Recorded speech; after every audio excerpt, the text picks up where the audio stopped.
Oui, c'était pas prévu. Eh bien, bonjour à tous.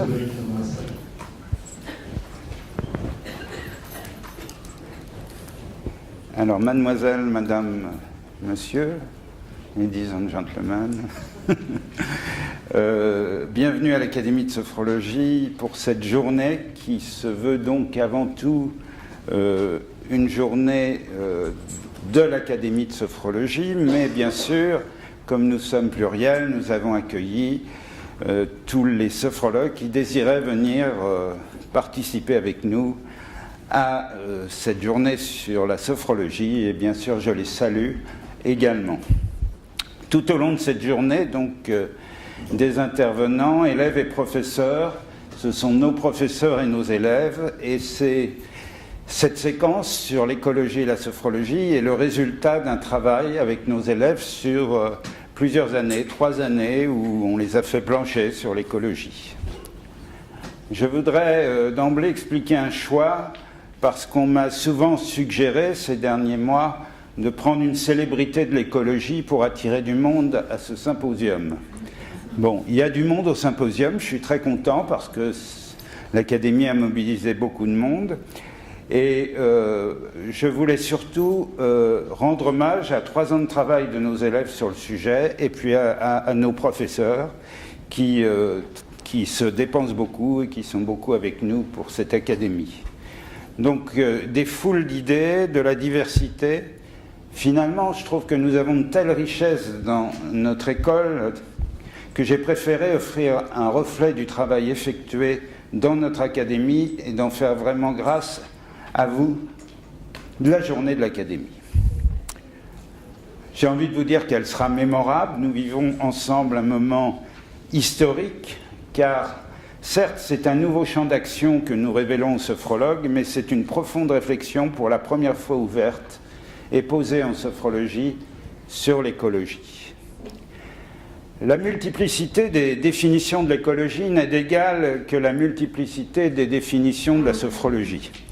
Sous l'influence des politiques, l'écologie est devenue, la plupart du temps, le souci des matières premières, de l'environnement. Il est vrai que l'idée écologique est souvent aujourd'hui, on peut le dire, gâchée par une politique politicienne. Nous n'en ferons pas ici.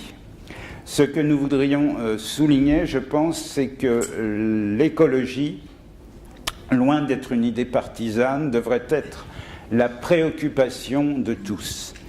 Il devrait, à mon sens, exister une union sacrée autour de l'écologie pour ce qu'elle représente de plus beau pour nous, sophrologues, une conscience de l'être, une conscience de la personne, de la dimension humaine associée à une conscience de notre Terre et de l'univers.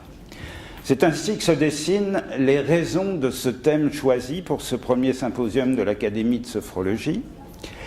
L'évidence, c'est qu'il y a des liens étroits entre sophrologie et écologie. L'écologie peut être quelque chose de très profond, ancré en soi, touchant l'être. Elle rentre ainsi dans un respect de la personne et de son environnement. Exactement notre réalité objective dans nos consultations de sophrologues. Pour moi, je vous dirais que l'écologie s'étend de l'être, de l'intimité de la personne humaine à non seulement la Terre, mais à un rapport, à une perception, à l'univers. Et nous passerons en revue tous ces aspects durant cette journée. Agir sur la personne avec des moyens naturels est déjà écologique. Au fond de chaque sophrologue sommeille un écologiste. Pas nécessairement politique, mais de cœur. Cette journée va vous démontrer que l'utilisation du thème écologique dans le travail du sophrologue n'est pas si difficile que cela à réaliser, puisqu'il y a concordance de philosophie, de pensée entre l'écologie et la sophrologie. L'utilisation du thème de l'écologie dans la consultation d'un sophrologue va lui apporter une ouverture et surtout une adéquation avec une grande partie de la pensée actuelle, dans l'intervention d'un sophrologue en entreprise et dans l'intervention d'un sophrologue face aux différentes problématiques de la personne. L'écologie est également une piste pour l'autonomie que nous cherchons à donner à nos sophronisants. L'écologiste se questionne. Souvenez-vous Le questionnement est à la base de l'ouverture de la conscience. Surtout si l'on n'attend pas une réponse toute faite, fondée sur nos a priori. Pourquoi l'éco-sophro ? Pourquoi l'éco-sophro ? Parce qu'elle concrétise dans la conscience l'inversion de notre rapport au monde, apprendre à repenser soi-même, gérer sa vie, comme il nous apparaît qu'elle doit se dérouler, et non comme une soumission à l'environnement nous la détermine. Ainsi, éco-sophrologie, ce sont des liens philosophiques. Je suis sûr que vous seriez en manque si je n'abordais pas l'argument philosophique du thème, vous me connaissez, et la parenté avec la phénoménologie, et qui plus est, la phénoménologie existentielle des deux disciplines est forte. La sophrologie est une parfaite adéquation avec l'écologie. Husserl écrivait déjà en 1935 dans une série de textes sur la crise des civilisations européennes. Elles en sont toujours là d'ailleurs. Ce livre s'appelait « La Crisis ». La crise que traversait l'Europe à cette époque était déjà liée, selon Husserl, à la prépondérance d'une science objectiviste. Et c'est là que la philosophie est intéressante, car cette science fondée sur la raison n'était pas capable de répondre aux questions que l'on se pose dans la détresse de notre vie, expression de la crise radicale de la vie. Aujourd'hui, si ce concept de Husserl n'est pas obsolète et a traversé la Première Guerre mondiale, on peut dire que nous sommes au prélude d'une véritable crise écologique. Vouloir en prendre conscience, ou comme disent les ados, ou pas. Tout commence par l'écologie de l'être, par la conscience, objet même de la sophrologie. Et l'être, avec tous ces questionnements, c'est bien la marotte de Heidegger. Heidegger, vous vous souvenez de la filiation Husserl, Heidegger, Binswanger, Caicedo. Martin Heidegger, c'est le père de l'existentiel. Et par son cours sur la question de la technique, un livre très intéressant que je vous conseille d'acheter, il est souvent considéré comme le précurseur de l'écologie. Martin Heidegger considère l'avènement de la technique comme le phénomène central des temps modernes. La toute-puissance de la technique représente à ses yeux le danger ultime. Vous voyez, ce n'est pas d'aujourd'hui. La faute à Descartes, en fait. La faute à Descartes, c'est ce qu'il dit. C'est le résultat de l'idéologie qui, depuis Descartes, fait de l'homme le maître et le possesseur de la nature.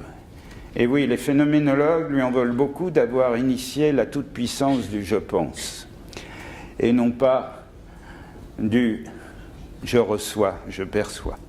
La relation de l'homme au monde l'amène, au travers de la technique, à penser que sa raison s'applique au réel lui-même, et à considérer que le réel est conforme aux lois de sa raison, telle qu'il la définit et applique.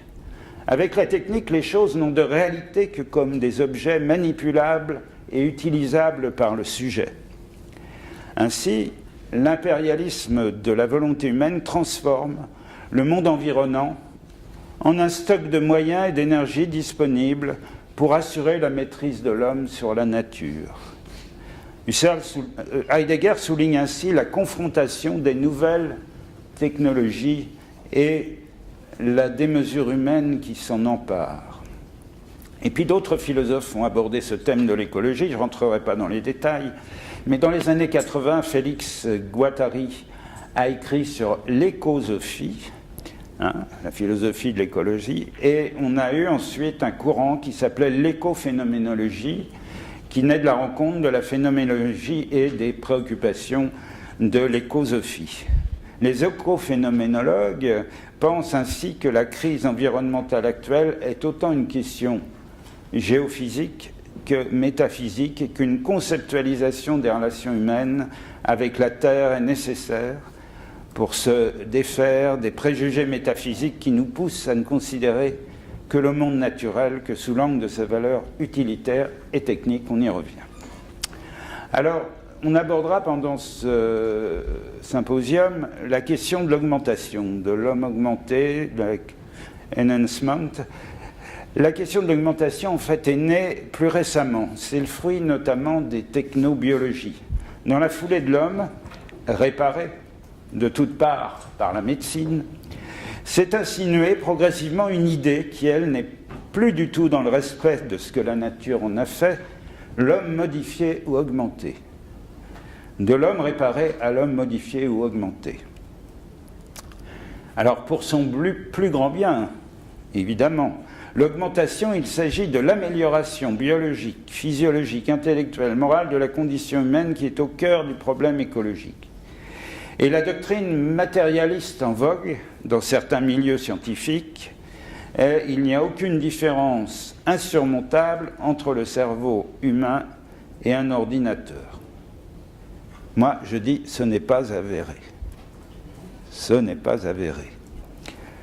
On peut d'ailleurs douter que les hommes arrivent à se mettre d'accord sur ce que doit être la perfection de l'espèce. Se mettre d'accord sur la quantification des émotions à donner à un robot, sur la manière d'introduire le passé personnel et collectif à un robot. Il y a loin, à mon avis, entre l'homme augmenté déjà sur les roulettes avec la médecine et les fantasmes de certains chercheurs. Je serais tenté d'écouter Miguel Ben-Sayag dans sa critique du matérialisme. Il y a une grande différence entre cet agrégat défini à partir de ses composants, de ses fonctions, et l'organisation matérielle d'un être vivant, d'un organisme vivant. Et la différence, nous le savons bien, elle est la vie même. Elle est, dans ce que nous appelons, nous, sophrologues, la vivance. C'est ainsi qu'un cerveau augmenté ne peut produire qu'un homme diminué, privé de ce qu'il fait vivant. Une histoire, des risques, des aléas, une fragilité, privé en outre de cette énergie vitale, si spécifique au vivant. Et puis, pour revenir à la sophrologie, le robot n'a pas la tridimensionnalité. Il est la représentation de ceux qui l'ont construit ici et maintenant. Il n'a pas d'historicité. Jeté dans un simulacre de vie, comment pourrait-il exister ? Sans le spermatozoïde qui rencontre l'ovule, cette mère source de son épigénétique, à nul autre pareil, cette naissance toujours singulière, cette enfance, cette adolescence qu'il forge et le mature, eh bien voilà, un robot n'a pas tout ça. Donc, haro sur sa conscience qui ne serait alors que fabriquée et ne naît pas d'une énergie vitale singulière et unique. Fruit du Big Bang de l'univers, qui n'est pas prêt de nous révéler son mystère. Le robot ne pourra pas prendre en compte ce qu'il ne sait pas, ce que son constructeur lui-même ne sait pas, mais aussi l'origine de la vie, qui sommes-nous et où allons-nous. Cerveau augmenté, nouveau concept, que cache-t-il ? Ce n'est plus l'homme guéri, l'homme soulagé ou prothésé, ou prothésé, excusez-moi. Non, il s'agit là d'augmenter le cerveau grâce à ces dispositifs, en général informatiques, implantés. C'est la grande mode actuelle. Faut-il craindre des surhommes ou des hommes asservis ? Et nous avec nos pratiques naturelles de méditation de sophro. Dutronc aurait dit « j'y pense et puis j'oublie ». On peut également se demander en contrepoint si toute cette agitation autour de l'écologie est justifiée. C'est un peu le contrepoint. Quel est l'intérêt de la nostalgie d'une vie naturelle lorsque celle-ci ne sera un jour plus possible en raison même du nombre d'habitants sur Terre ? N'y a-t-il pas intérêt finalement à profiter au maximum du temps présent en sachant que très probablement nous n'arriverons pas à changer le cours des choses ? Est-ce que nous devons laisser faire la sélection naturelle, le seul processus finalement réellement naturel ? Cette réflexion, pour paradoxale qu'elle soit, est présente dans beaucoup de personnes qui parlent de cela, dans le non-dit de beaucoup de personnes, voire de politiques. Est-ce que c'est une fuite, une soif de la nouveauté ? Il y a beaucoup de motivations différentes. Le robot, lui, il n'aurait pas d'hésitation par rapport à tout ça. Et le syndrome de la toute-puissance de la technique, eh bien, est un peu quelque chose qui fait perdre la tête. Une petite analogie. On vous parlera, durant ce séminaire, du cancer. Pour les soins de support, et l'écologie peut l'aider. Eh bien, le cancer, c'est l'exemple d'un trouble écologique. La conscience des cellules cancéreuses s'est pervertie. Elles n'œuvrent plus pour ce corps qui les héberge, mais uniquement, elles s'en servent pour leur propre développement. Pour elles, aux dépens de ce corps, de cet organisme. Et lentement, elle ronge l'organisme qui les fait vivre, sans se rendre compte que sa mort sera la leur. Cela ne vous rappelle-t-il rien? L'homme qui lentement vit aux dépens de la terre. Alors, comme les cellules cancéreuses, faut-il le détruire ou plus calmement lui redonner la conscience de la terre, l'organisme qu'il habite? Peut-on parler d'éco-sophrologie? Oui, bien sûr, et nous allons le constater tout au long de cette journée. La sophrologie, école de la conscience, s'interroge face à ces pseudo-consciences, quelque part amputées des sources mêmes de l'être de la vie, que sont l'intelligence artificielle et le transhumanisme. Mais le monde nouveau est déjà là. Ce qui, à mon avis, est sûr, c'est que nous aurons du mal à l'arrêter. Dès lors, nous, sophrologues, adeptes de la pleine conscience et chercheurs de celle-ci, devons-nous mobiliser notre être pour être présent et faire que l'être reste présent dans la conscience qu'il a du monde, que l'être reste une priorité dans notre civilisation. L'aveuglement de certains courants pensant quasiment pouvoir remplacer l'homme pour avertissement qu'il soit, pour notre réflexion, n'est pas acquis. Les rêves de surhomme ont déjà, à maintes reprises, été tenus en échec au cours de l'histoire. Une écologie de la peur est négative et ne devons-nous pas entrer, nous, sophrologues, dans une sinistrose? Non, nous devons avant tout œuvrer pour que l'être et la conscience restent la grande priorité. Alors pour le programme de cette journée, nous allons vous le dérouler au fur et à mesure, vous l'avez, donc je ne vais pas pour l'instant le rappeler, je voudrais simplement terminer mes propos avec quelques mots pour vous tous.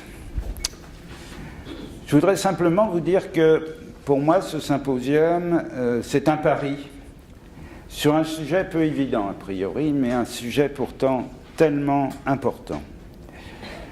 Avec plus de 100 participants, nous avons gagné ce pari. C'est une journée qui permet à d'autres sophrologues venant de différents horizons, qui sont ici également, de profiter des portes ouvertes que nous avons choisi de faire et d'un travail commun de tous les sophrologues, sans aucun anathème. Il permet à notre petite échelle d'avancer sur le chemin de l'humanité, d'une humanité comme nous la souhaitons. Volonté d'ouvrir la sophrologie, quelles que soient les formations, les courants, sans jugement, dans un esprit d'ouverture. Déjà initié avec la Société française de sophrologie au Congrès international, avec Claude Chatillon, que je salue ici comme présidente de la Société française de sophrologie, et je la remercie d'être venue nous saluer. Cette journée permet d'impliquer nos élèves, de mettre en valeur leur travail, leur réalisation personnelle et existentielle à pratiquer la sophrologie. Un témoignage de la fierté que j'ai à côtoyer mes élèves, preuve qu'ils nous apportent autant que nous leur avons apporté durant les cours. C'est donc un remerciement très fort que j'adresse aux élèves ici présents pour leur implication et leur amour de la sophrologie. Si on parle de valeurs, je dirais un peu comme disait Caicedo que la première de mes valeurs par rapport à la sophrologie, ce sont mes élèves.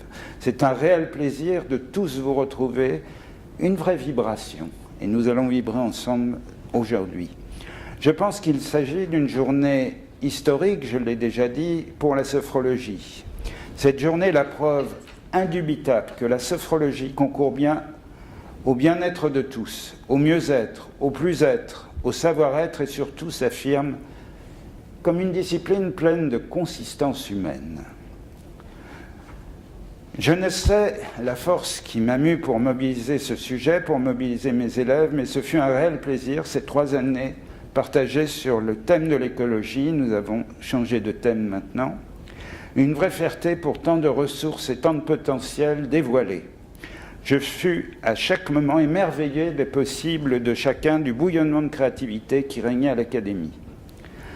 Un moment de prise de conscience pour le sophrologue, mettant en relief le travail qualitatif qu'il peut effectuer, son lien avec la société. C'est une raison de son implantation de plus en plus forte au milieu des problèmes actuels. Et je dirais que participer, se nourrir, chercher nos valeurs, communiquer, vivre ensemble, s'impliquer, être dans un processus de réflexion, de recherche, en somme, vivre autrement, être rempli de vivance, eh bien, c'est notre but. Et je voudrais maintenant donner la parole, au travers des élèves, au protocole. Nos élèves vont vous présenter des protocoles, et vous savez que le protocole, c'est quand même très important pour le sophrologue, c'est la manière d'utiliser toutes ces connaissances. Et puis nous aurons avec nos professeurs des belles pratiques. Vivez-les, enrichissez-vous et repartez heureux et satisfaits. Je vous remercie.